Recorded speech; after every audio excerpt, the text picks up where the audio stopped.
Čaute, ja som Patrik Molnár a dnes som si pre vás pozval jedného z najlepších slovenských riderov, Erika Krotkého. Čauko. Tak, kde si som počul, že ty si pre nás pripravil flare, čo je na tom pravdy? Tak takú krátku lekciu ako na flare som si pripravil. Dobre, super. Dobre, čo by mal teda človek vedieť predtým, než sa tento trik začne učiť?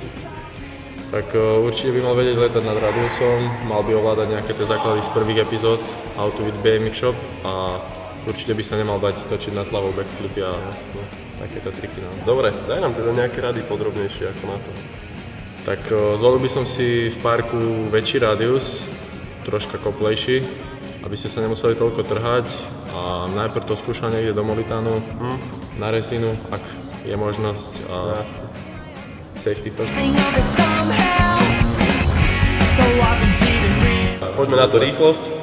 Tak rýchlosť by som si zvolil ako na tabli, po prípade troška rýchlejšie, aby tak sa budete točiť dole hlavou, aby ste nechytili hlavou koping.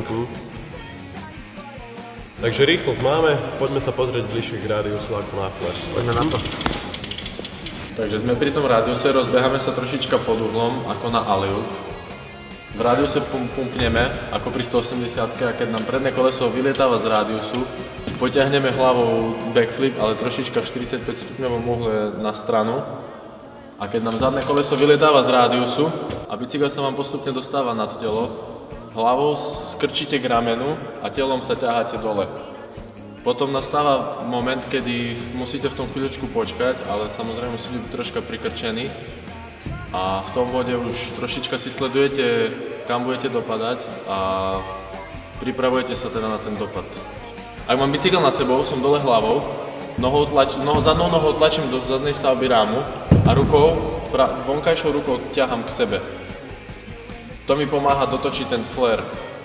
Počas toho, ako sa točíme, sa stále pozeráme na koping a sledujeme si dopad.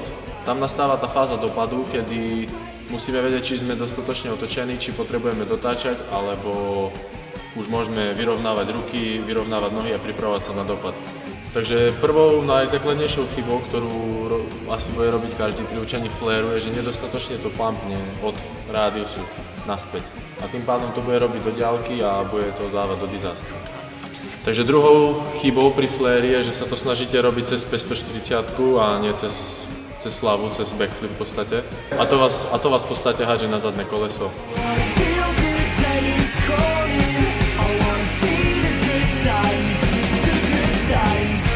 Toto bola ďalšia z našich epizód How to with BMX Shop v podaní Erika Krotkého, How to Flare a vidíme sa pri ďalšej epizóde. Čau!